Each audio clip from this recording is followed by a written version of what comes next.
Baker Mayfield was proving himself to be the franchise quarterback. I'm not going to say a franchise quarterback. I'm not going to say that Baker Mayfield could be the quarterback for any franchise. But when you're talking about the Cleveland Browns, he has absolutely proven himself to be the franchise quarterback. What do we know about Cleveland? We know that it's a hard place to play. We know that many quarterbacks have tried and very few have succeeded. But Baker Mayfield, against all odds, is actually succeeding. The Browns 9-3. They haven't won 11 games since, what, 1994?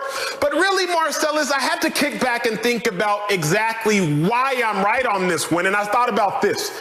Colt McCoy, remember that quarterback, 33 years old now, that just beat the Seattle Seahawks for the New York Giants? Beast. Where was Colt drafted?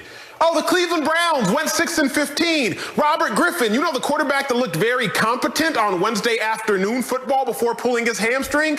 He actually had to sit out of a year because of his time in Cleveland and what that did for him.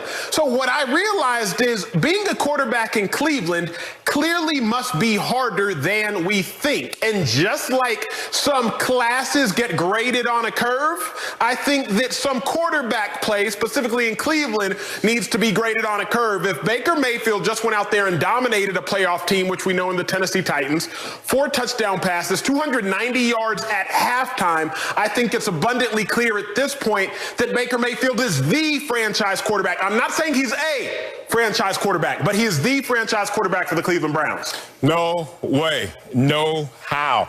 His inconsistency makes this decision for you. He is not a franchise quarterback. You talk about grade him on the curve. How about kick him to the curve instead of grading him on the curve? Because this is not a franchise quarterback based on production. I have no issues with Baker Mayfield. I told you I go back day one with Baker Mayfield when he was drafted into the NFL. I was a part of some documentary that he had shooting the life of Baker Mayfield, #1 overall draft pick. He came up to me, went behind the ears, "Oh, youngster." I said, yeah, I'll be in there because I'm an old dog and I'm a vet. I think I was left on the cutting room floor, but I'm still not taking a shot at Baker Mayfield. But his play takes a shot at Baker Mayfield. You can't erase all of the work, all of the body of work we've seen from Baker Mayfield over the years and throw that all out because of what we saw in one half. And yesterday was a fantastic half of football. It totaled out to be a tremendous game for Baker Mayfield and his resume. But let's be real about that. The first half of that game, superb, which makes you consider him being a franchise quarterback.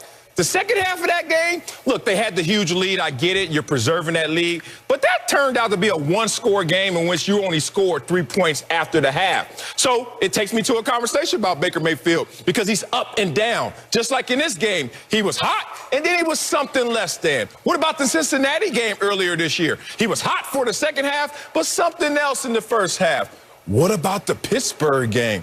Oh, he was just cold all the way through. What about the Baltimore Ravens game? Oh, nah, he was just freezing all the way through. So the point of this is, Acho, if you're a franchise quarterback, the doesn't matter. Are you or are you not? Right now, he's half pregnant, so he's not. Here is the pivotal error that you were making. Remember, Sal, when we see a field goal kicker in Mile High Stadium out there in Denver make a 64-yard field goal, what do we consider? Oh, he's playing at altitude. So we kind of understand the elements that he's playing in regards to the success that he has. In the same manner, we have to take a beat and say, wait a second. Quarterbacks that go to Cleveland, they can't all be sorry.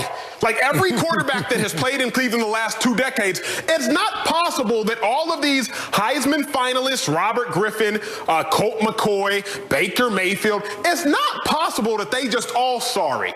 So maybe we have to consider, playing in Cleveland must be to a degree more difficult than we think. Winning in Cleveland must be more difficult than we think. Let's talk other sports. LeBron James, Marcellus Wiley, you know this. 11 years in Cleveland and how many titles? 1. LeBron James, 2 years in LA and how many titles? 1. LeBron James, 4 years in Miami and how many titles? 2. It took one of the greatest, if not the greatest, basketball players of all time 11 years to do in Cleveland what it took him 2 years to do in LA. Why am I saying that? winning in Cleveland is hard. You have a quarterback that is winning in Cleveland. And what you want to do, Sir Wiley, is say, wait a second. Yeah, they're 9-3, haven't won 10 games in 13 years, haven't won a playoff game in 18 years. But you know what? I'm really not content with this. I'm just going to kind of throw Baker to the wayside. Oh, Baker is 290 yards in the first half and his 4 touchdown passes. I'm just going to completely disregard that. Well, look, you need to disregard the fact that it's not called Mile High Stadium anymore. It's called Broncos Stadium. You know, update your notes, big dog, as you need to update your assessment of Baker Mayfield as well.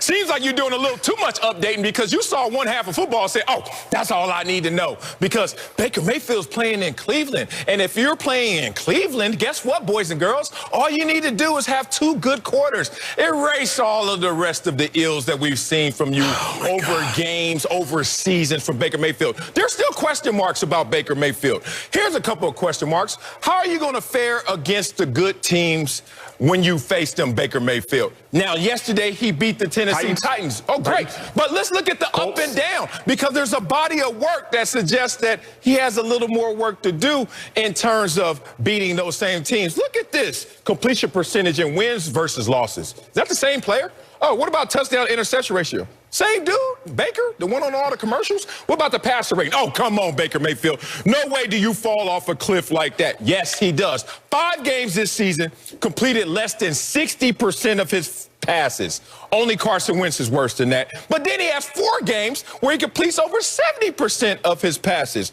Only Brady and Herbert have more games than that. What does that tell you? The guy is all over the place. There is inconsistency in terms of how he performs. Even yesterday, despite having the gaudy numbers out there and looking amazing, this is a quarterback that still struggles against the blitz, still struggles against the pressure that he may face. So yesterday, who did he face? Tennessee Titans. Do people know that they rank 31st right now in the NFL in sacks? Well, he looked good against Cincy, too. Is Cincy 32nd in the league in terms of getting to the quarterback? So when he goes against a team that gives him all day to throw the ball, he'll look like the franchise quarterback. But Acho, that's not today's NFL. So what is he going to do week in, week out if you deem him a franchise quarterback? So here's the problem with you, bro. Man, I've known this about you. I've told you this before. You're the dude that goes to the grocery store. You buy up half the store because you know you be eating. I ain't going to the store. You cut. No, pre-COVID. You come back, Sal, and you try to carry every bag into the house at once. And then you go to reach for that one final bag, and what happens? You drop all the groceries because you got too greedy. That's what you're trying to do right now. You're like, wait a second. Baker Mayfield has us at 9-3. You know how unheard of that is? Like, so I was drafted to the Cleveland Browns. We went 4-12. There it is. 9-3 is unheard of. Yep. You got these boys at 9-3, and you're still sitting here telling me that Baker Mayfield's not a franchise quarterback. And I get it, Sal. You got full screens. Well, guess what? Your boy got full screens too. Oh, let's go. Baker Mayfield. Let's look at his career winning percentage compared to, I don't know, some other guys. Baker Mayfield, he's over 500 as a career starting quarterback. Matthew Stafford, what's that say? Oh, God, is that 46%? Derek Carr, oh, my God, is that 43%? Kyler Murray, he was supposed to win a MVP this year. What's that say? Oh, my God, is that 41%? So wait a second, Marcellus Wiley. Yes. Derek Carr, Kyler Murray, Matthew Stafford. I know that quarterback play isn't the only indicator of team success, but Baker Mayfield, in a harder city to win in, is actually winning at a higher clip than all those guys?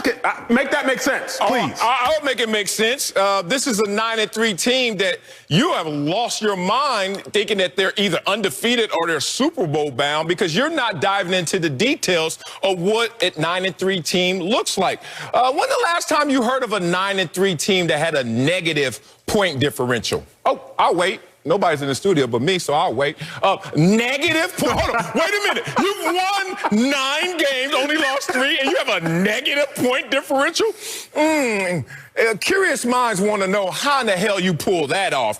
Acho, no, for real. I understand your argument now because you saved it, you buried the lead, actually, by telling everyone you were drafted to the Cleveland Browns. Oh, and now you're post-traumatic stress from your years there as a Cleveland Brown because you're the guy that goes back to the old neighborhood that was a mess and says, oh, no, man, look at it. They cleaned it up. Look at all this new stuff that they have. Look at all the resources they're plowing into here now. Look at the swing. They got one swing out there, a seesaw, only one seesaw, not two of them to even balance it out. Oh, they don't have sand down here, but they drew a perimeter for us to play in. You all excited about little things, big dog. I'm only excited when it is. And if he's a franchise quarterback, play like one all the time. I got a question for you, Marcellus Wiley. At Columbia, your freshman year, did you have to take a history class? I'm assuming like you had to take history like everybody else in other colleges. Yeah, we had a core curriculum, but it wasn't, we took core curriculum classes, yeah. Great. Yeah, like everybody else. Now, you always make fun of me because I went to Texas and you went to Columbia. Yeah, we're not like everybody else. Chill with that. Yeah, what's up? Of course you're not. So if I were to get an A in my core history class at Texas, and you were to get a B- in your core history class at Columbia, I couldn't sit there and gloat about my grade because it's probably a little bit harder. It's probably a little bit harder to pass the classes at Columbia than it is at Texas, right? Yeah. Okay, I'll give you that. You know In the same breath, it's probably a little bit harder to play quarterback in Cleveland than it is at other places. So if you can understand that it's harder to pass a class at Columbia than it would be to pass a class at Texas, why can't you understand that it's harder to play quarterback in a place like Cleveland than it is anywhere else? And why can't you use that same logic and apply it to this circumstance?